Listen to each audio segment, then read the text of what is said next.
and it is 10 o'clock, and I'm Sarah Steadfast with Newtown Mortgage, and welcome to the combined Rosenwomble and Town Realty group. And Matt, I'm just going to turn it over to you, and I don't know how you want to handle questions. Do you want questions to wait till the end, or are you good for people to ask questions as we go along?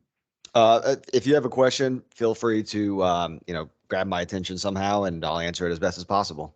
All right, sounds good. Well, welcome, Matt. Thanks so much. Thank you. Thank you.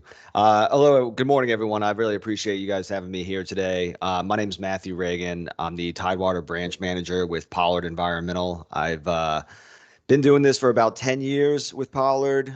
Pollard was formed in 1998, originally outside of Richmond. We opened up a Chesapeake office about a year and a half ago to better serve this southeast part of Virginia, Tidewater, up to the Northern Neck. Um, I'm a certified professional geologist with the state of Virginia, and you know, residential and farm use fuel tanks have been my kind of priority for the last decade or so. Let's see. Yep, there we go. And today we're just going to be talking about underground heating oil tanks primarily. Most heating oil tanks were installed in the 60s, 70s. This is just a rudimentary drawing of the basic setup of it. You'll have the fuel tank, which is just a horizontal cylinder in the ground. You'll have a fill pipe where the fuel will be dispensed into the tank. Then you have these copper feed lines that run to the furnace, and they'll bring fuel to the furnace. Furnace burns the fuel, creates heat, and it's a pretty good working system as long as the fuel gets there.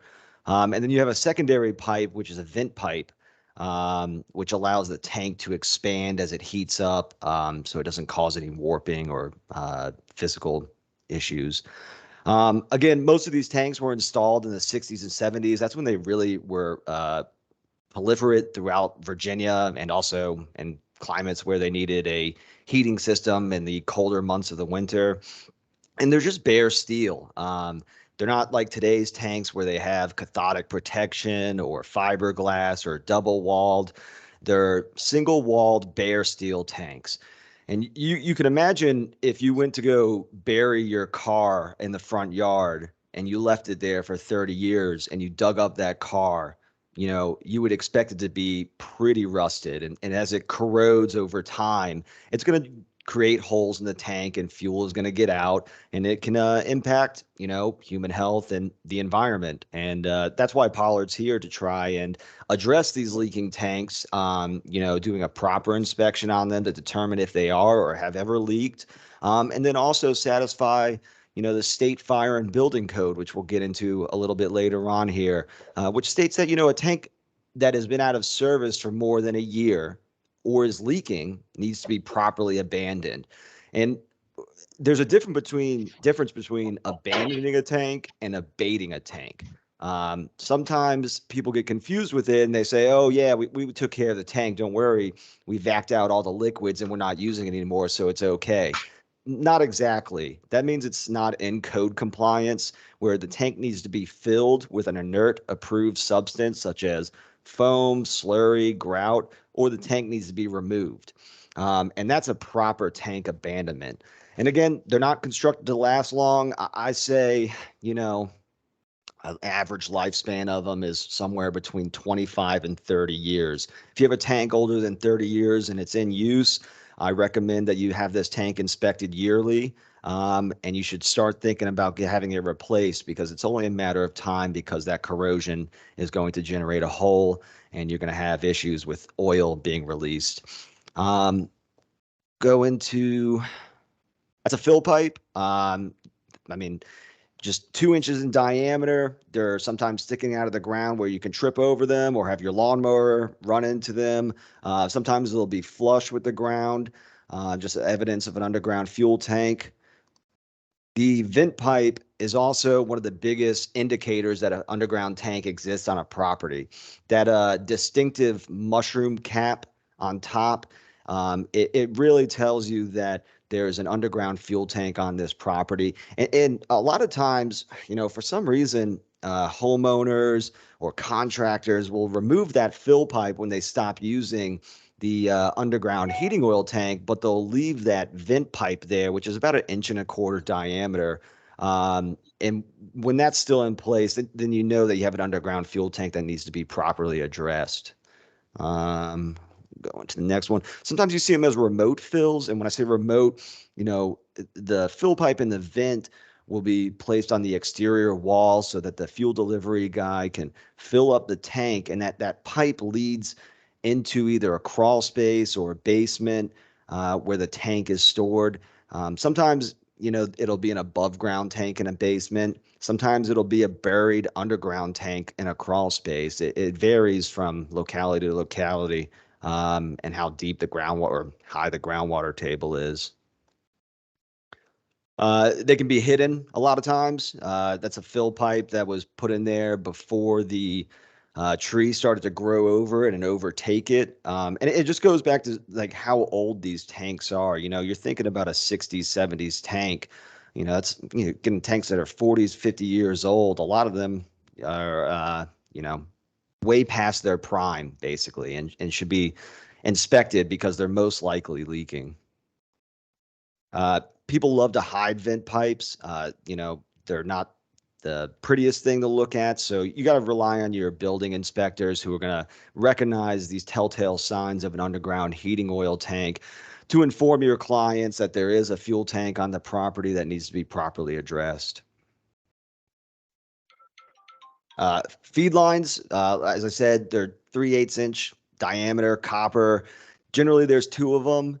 One's a supply line that brings the fuel from the tank to the furnace, and then there's generally that second one there that returns any unburnt fuel from the furnace back to the tank. A lot of times they'll see these inside of a crawl space or a basement, sometimes in the interior of the home. And when you see that, then you also know that at one time there was at least an above ground tank or an underground tank somewhere on the property.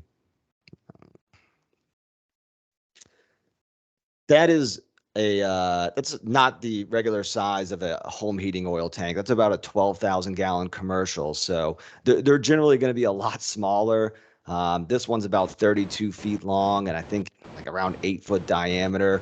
The biggest home heating oil tank that you run into is sometimes 1,000 gallon in size, but for the most part, they're going to be 275 to 550 gallons in capacity, which means they're, again, the same general shape, that horizontal cylinder, that sideways Coke can.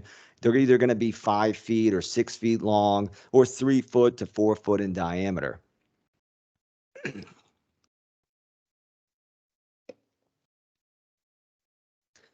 That's a typical size right there for an underground heating oil tank at a residential property. In this instance, you see the underground tank here. What most likely occurred is that this underground tank was the original heating source for the property, and unfortunately, at some point, it began to leak. And when it leaked, it gets water into it. The furnace stops. In my experience, this generally happens at the worst possible time, be it on like a holiday or like at 5:30 on a Friday. The heat will cut out. You'll be like, gosh, it's cold in here, but I know I have fuel in that tank. What's the issue? And so a homeowner would call their fuel provider. They would come out and, stick the tank and see that it has water in it and says, well, your tank's leaking. We'll set up this above ground tank so you guys can have heat throughout the weekend or during the holidays, just so you don't freeze. Um, so sometimes having an above ground tank is an indicator that an underground tank might be present on the property, but it's not always the case. Again, the age of that house is going to be the biggest indicator. That 60 to 70s brick rancher. Those are the prime age period where underground heating oil tanks were installed as the main heating system before they got phased out by propane and as underground natural gas utilities expanded.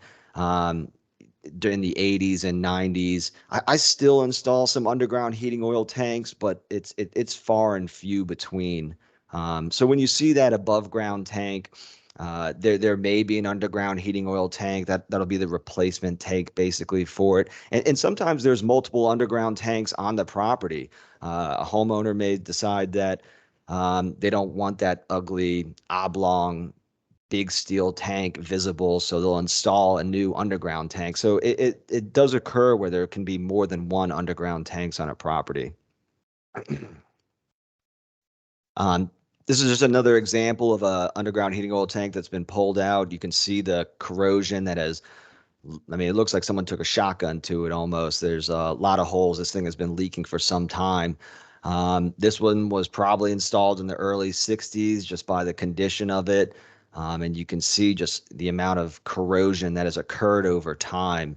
And we found, I think we've done somewhere around 7,000 heating oil tanks inspections, and I would say the percentage of them is somewhere around 70% of them are leaking.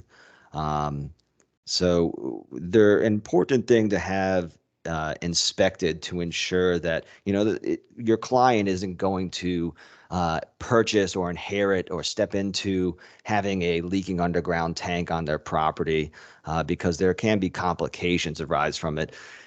Um, Most of the heating oil releases pretty minor.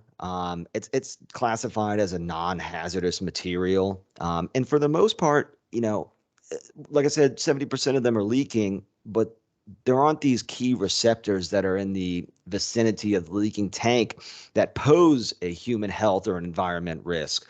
But sometimes there are, and that's where you would have to have a little bit of environmental remediation done.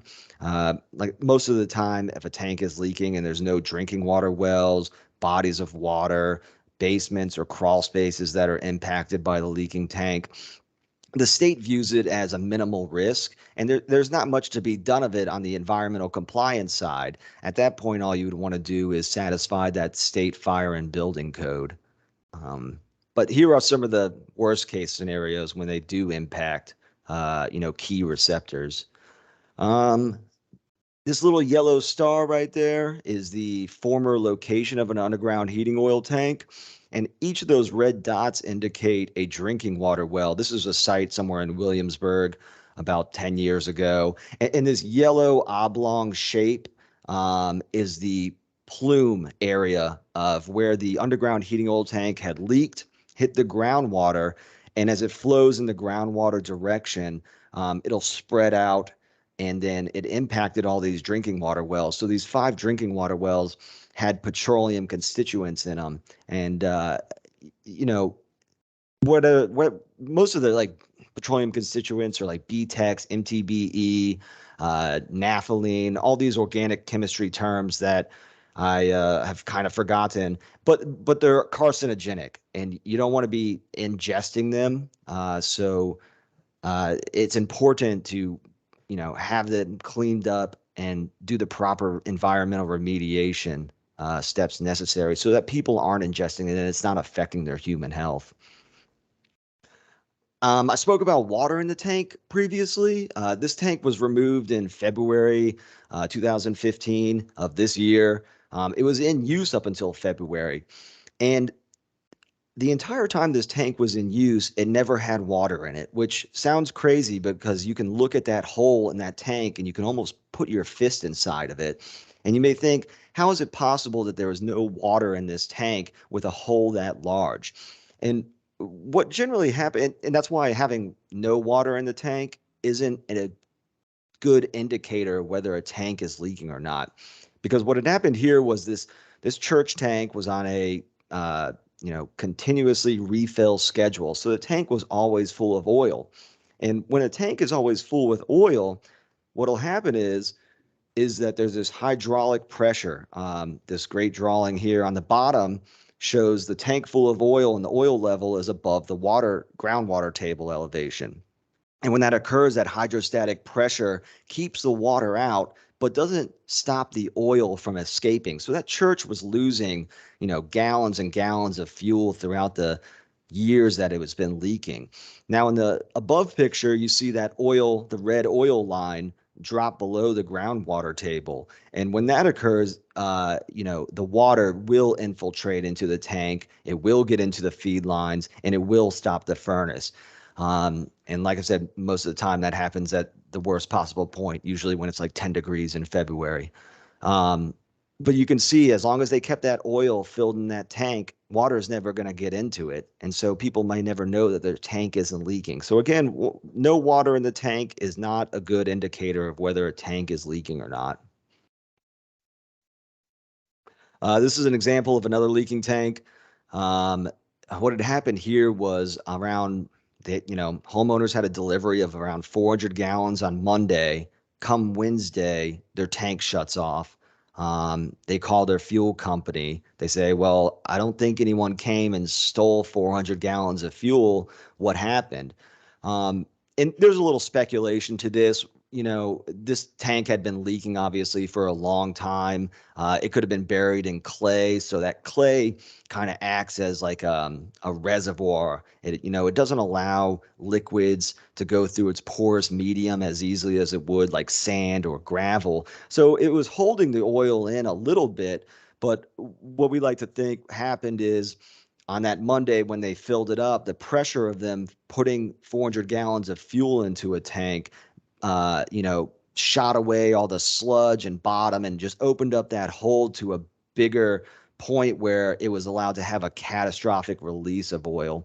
A catastrophic release, or a catastrophic loss, excuse me, is something that's considered, I think, when they lose over like 25 gallons recorded, at least 25 gallons. And you got to think 400 gallons of fuel even at today's, I mean, well, 10 years ago it was cheaper, but nowadays it costs like 450, 475 a gallon to be delivered. That's over 2,000 gallons of fuel. It's not cheap. And it's a shame that they had been using this tank that had been leaking so long where they lost all this money. Um, Sometimes sumps and basements get impacted from a leaking tank. You'll have an underground tank adjacent onto a basement wall or a crawl space foundation. The tank will leak, hit the groundwater, enter this sump. That sump discharges somewhere, causing an increased widespread area of contamination. It also causes vapors in the home. Long-term exposure to vapors is a human health risk. I've been breathing it in for about 10 years, so I'm a little bit muted towards it, but some people it can hit them pretty strong, and that long-term exposure of it is carcinogenic as well. This is another example of a basement that's been impacted by an underground tank. Again, tank on the outside of the basement wall leaks, hits the concrete.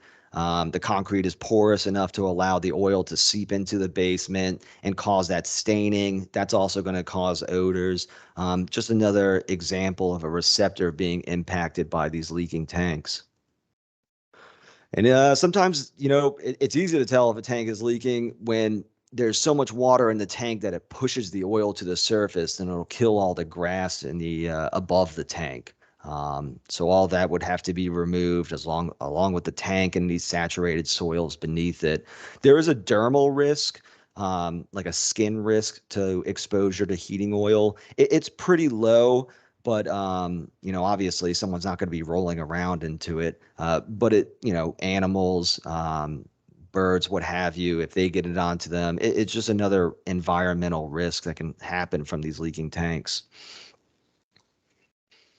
And this kind of to brings us to what Pollard Environmental does. We do the complete abandonment, or filling in place or removal of a tank.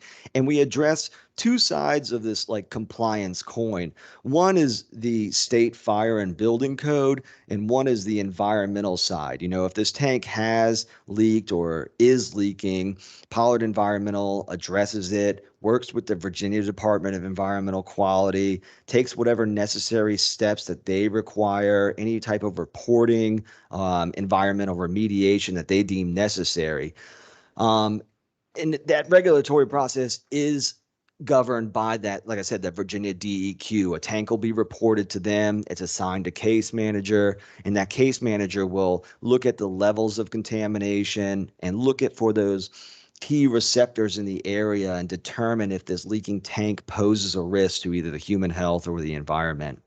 There is a financial fund assistance. It's called the Virginia Petroleum Storage Tank Fund, which I think is a little poorly named. It should be called like the Virginia Petroleum Remediation Fund, because this, in the eyes of the state or the DEQ at least, they don't care about the tank necessarily. They care about the petroleum that has escaped this tank and what risks that leaking petroleum poses to those key receptors. There is a financial responsibility or a deductible for these heating oil tanks, and that's in the form of a $500 financial responsibility. But any steps that the DEQ deems necessary uh, is covered up to $1 million after you pay that $500. And that can be a lot of things. That could be, additional sampling, a risk assessment report. Sometimes if the tank is leaking bad enough, they'll have us remove the tank and then remove the saturated soils beneath it. That involves, bringing in a piece of equipment, removing that soil, backfilling, and doing site restoration. It'll even cover a homeowner if they have a leaking tank on their property and a drinking water well gets impacted. That fund will cover the carbon filter that needs to be put in place or potentially drilling a brand new well, which in the past few years has gone from around $10,000 a well to almost $15,000. So it is able to take a lot of the financial burden off of y'all's clients. And I think what they do is they almost treat this fund as like a triage. They'll look at some tanks that are leaking in the city or, in Newport News or Virginia Beach, and they say, well, there's no drinking water well, there's no bodies of water nearby, no basements or crawl spaces or storm drains or creeks have been impacted. There's really not much to be done. And that's going to be the case most of the time. These tanks have to be leaking significantly, or they have to pose a risk to those key receptors for the state to say, okay, let's go in and remove the tank and remove the contaminated soils and perform that work. Oh, sorry, I thought I heard something. Addressing the tank itself. So that was the environmental side. The other side of it is complying with the state building and fire codes. Those state building and fire codes are derived from the international fire codes, and it states that uh, an underground heating oil tank that is leaking or out of service for more than a year needs to be filled with an approved inert solid. Again, that's either foam, grout, concrete, sometimes sand, but sand has been kind of phased out. Norfolk fire marshals allowed it up until like 2005 was the last one that I saw. Um, but most of the time now, most of the counties and municipalities and cities are going to want you to use something that's going to fill that entire void space of the tank.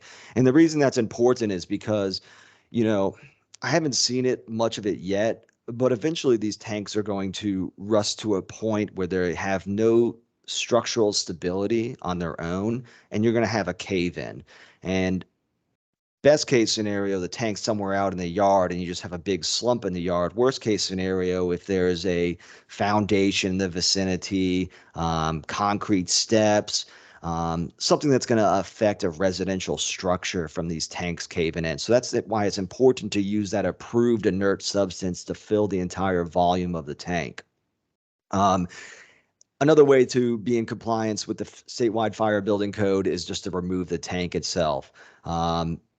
That involves just coming in again with that piece of equipment, uncovering the tank, cutting it open, removing all the sludge, liquid, and then removing the tank itself and backfilling with either gravel or sand and site restoration. And also Hey, in the, yes, Matt, I'm sorry. we do have a question.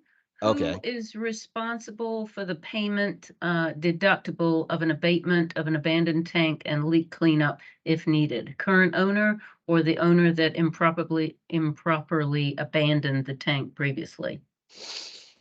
Um, well, I'll say this way.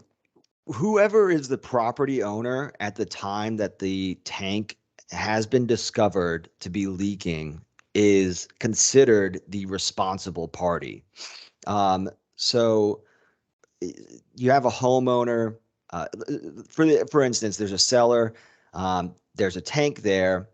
They don't have it inspected. Your client buys this property, and then they become the property owner. And then it's found that that tank is leaking. The buyer would be the one who's on the hook for that $500 responsibility. In their eyes, it's whoever is the current property owner or operator of a facility that becomes the RP or responsible party.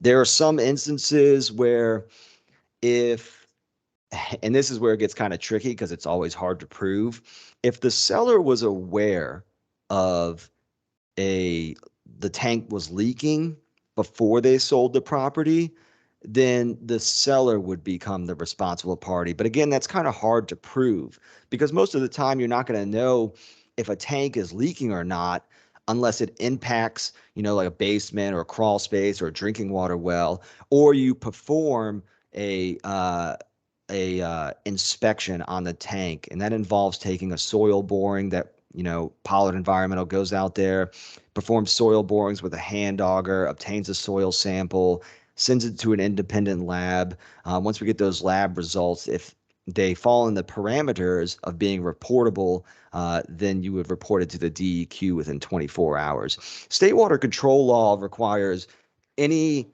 evidence of a leaking petroleum tank to be reported to the DEQ within 24 hours.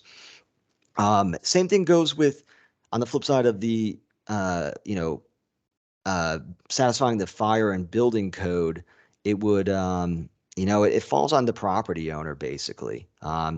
The seller should be pressured into having the tank addressed, or they should, come into agreement during closing that the tank will, be properly filled or removed, or the buyer is going to have to plan on doing it themselves. And I apologize. Again, not really familiar with Teams, so I didn't see the question there. So thank you for pointing that out, Sarah. I appreciate it. No worries. Thank you.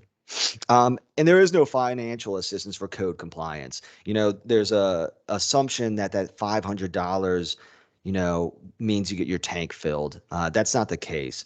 The only time that financial assistance, that $500 deductible, is going to assist in code compliance is if the DEQ decides that the tank warrants being removed and having the soils removed. But most of the time, uh, unless a key receptor is in the area, that's really not going to occur.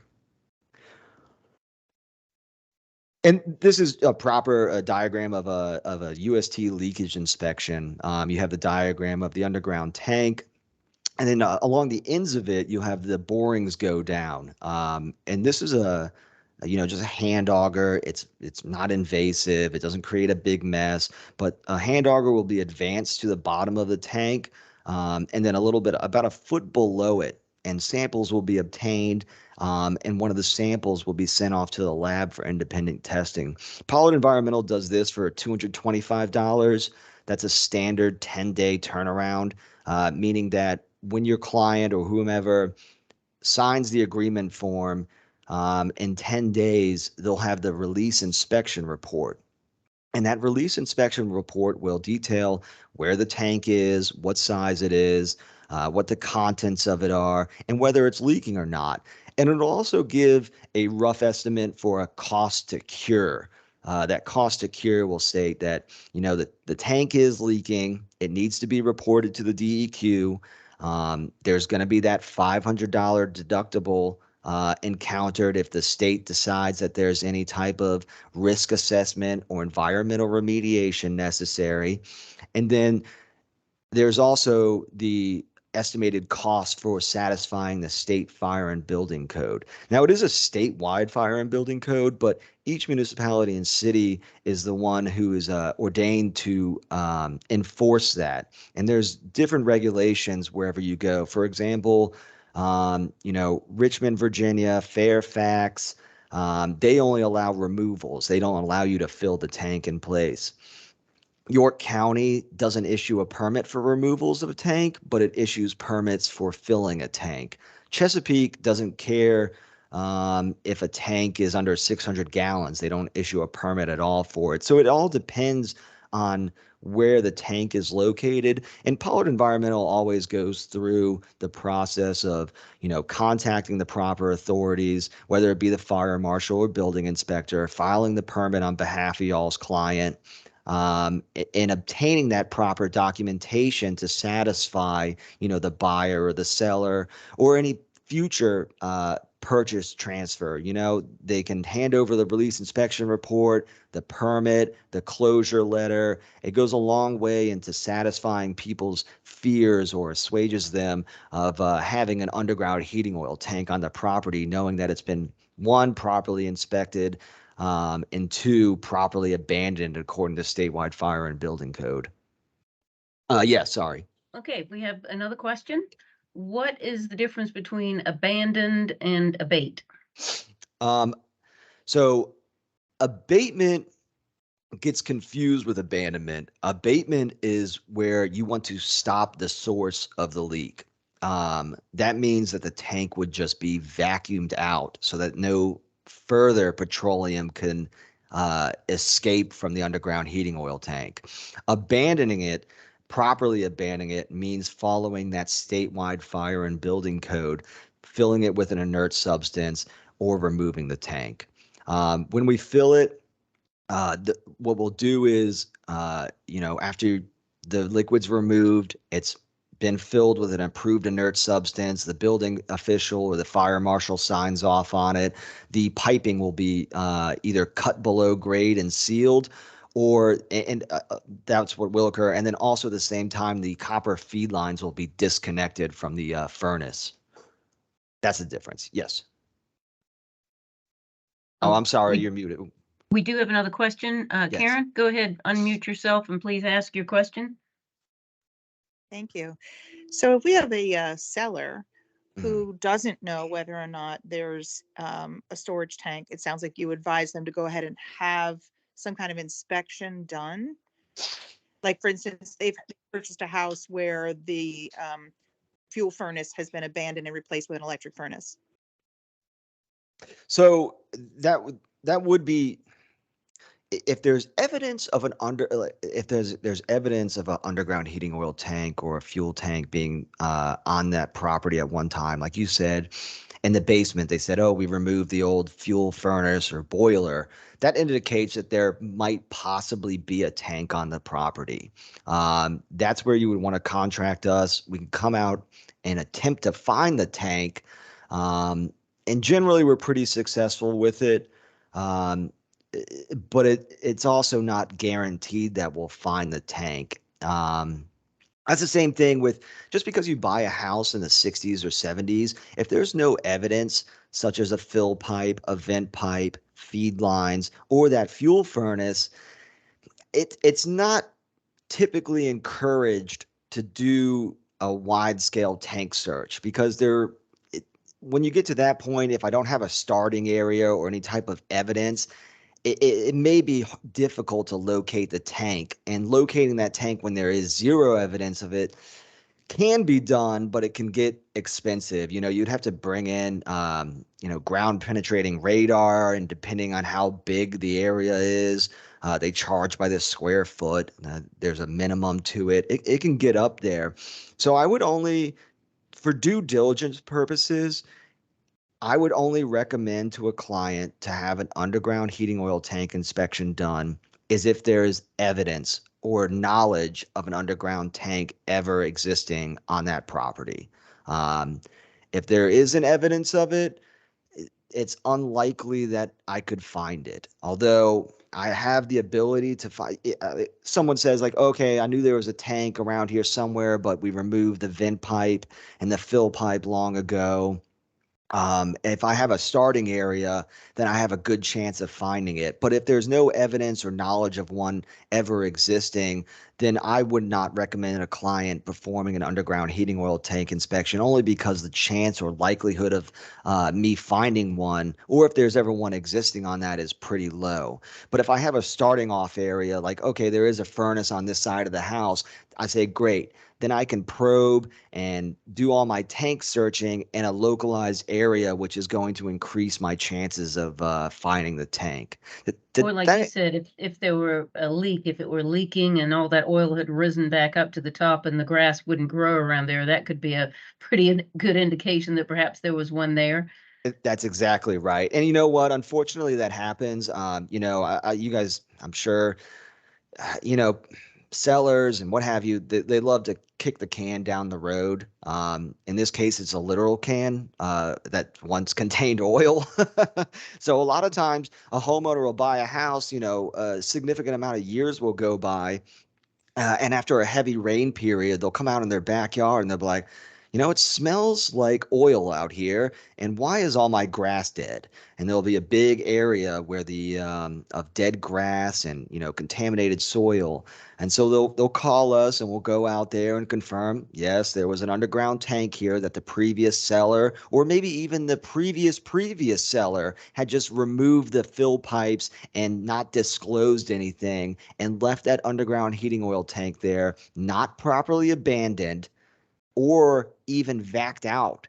And oil and water eventually from that heavy rain entered the tank and pushed all the oil up. So that's the importance of, having an underground oil tank, one, properly inspected, and two, properly abandoned.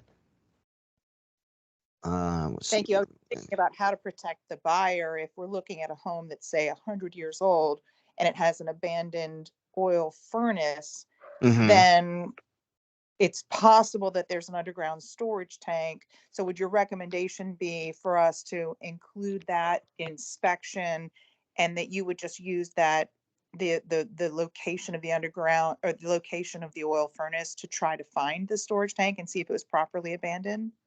Yes, that's exactly what I would do. And that does occur frequently.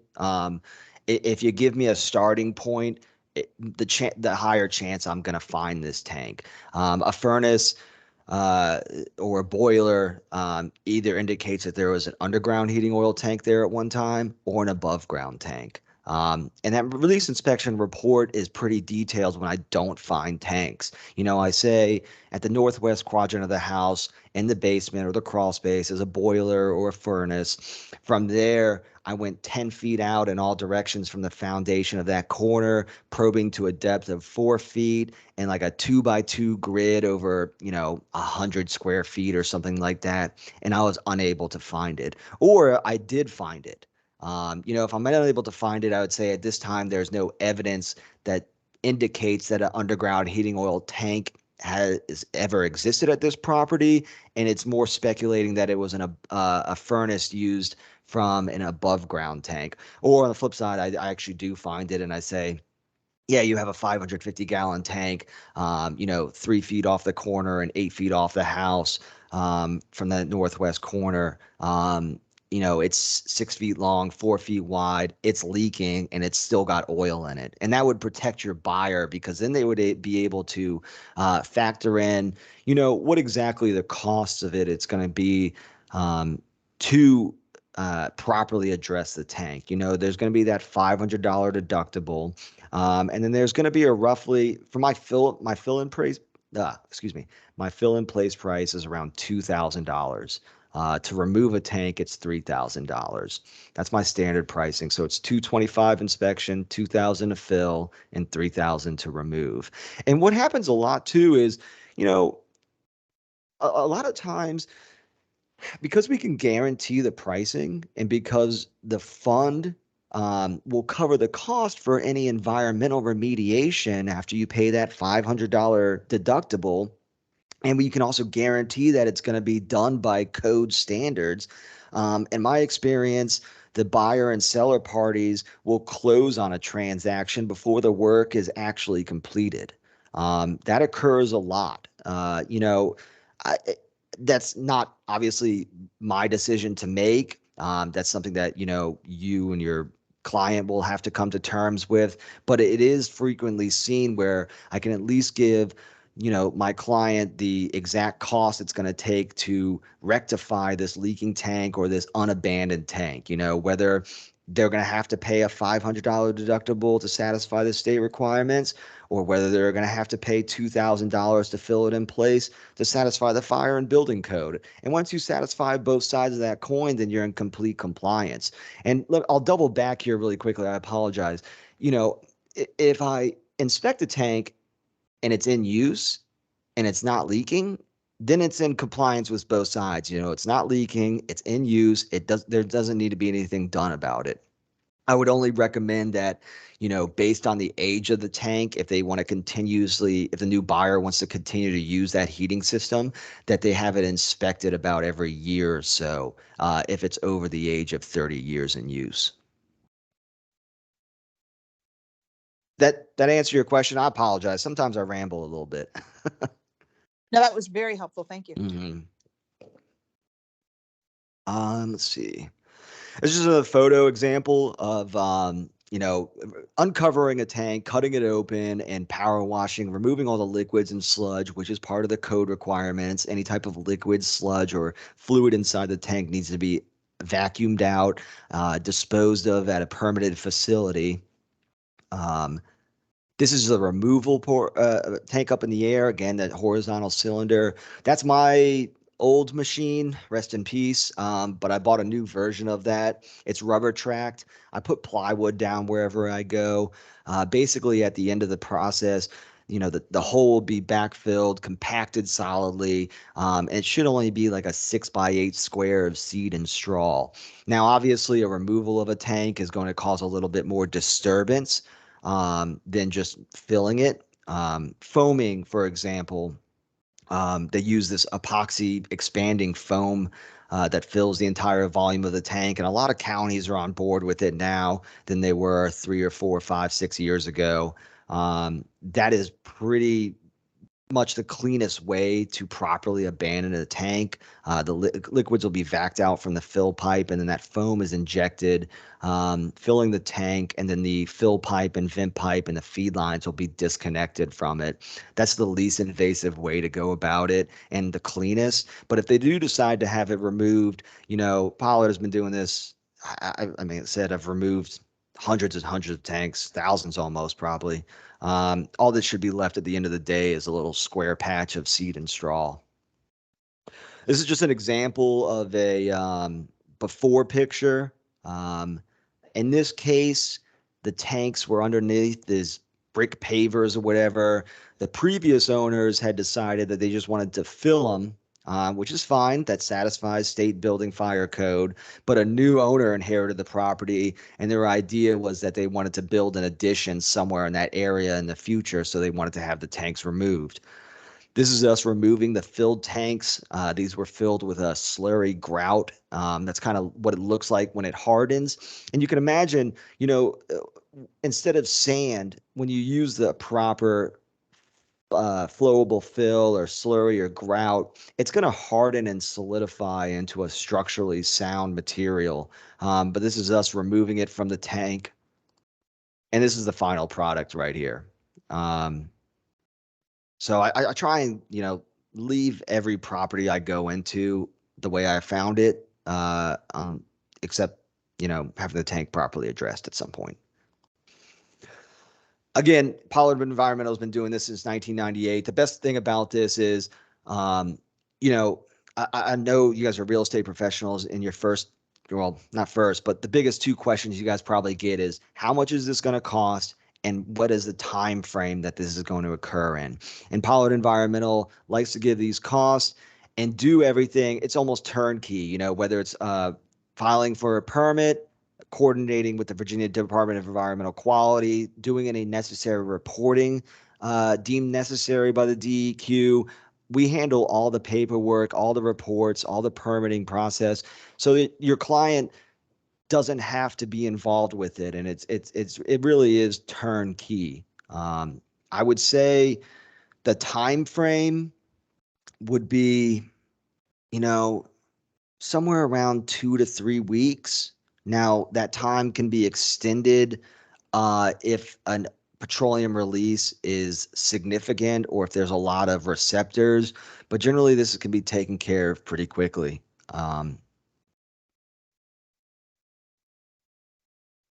Again, that stat, that's 6,000 underground storage tanks inspected. I need to edit that. It's around 7,000 now since 1998. And again, 70% of them are leaking. Um, I'm a certified professional geologist. The founder of the company, John Pollard, is a certified professional geologist. Every release inspection report is signed off and stamped by one of us. It's just been kind of our focus as residential. We do farm as well, whether that's farm use gas or farm use diesel, and we do also a little bit of commercial. But I would say about 80% of our business is residential heating oil tanks. And thank you. I apologize if I went over a little bit on time, but if there's any further questions, I'd be happy to answer them. Yeah, I think that was great. Very informative. Thank you very much. Does anybody have any questions? Please feel free to unmute yourself or put them in the chat. And do you have a slide with your phone number on it too, Matt? I don't, but I can send you my contact info. And what I'll also do is I'll send you a copy of my like kind of pricing guidance and my UST fact sheet, the underground storage tank fact sheet. That way, anyone here can use that as kind of a reference point moving forward if they have any questions. And also feel free to contact me as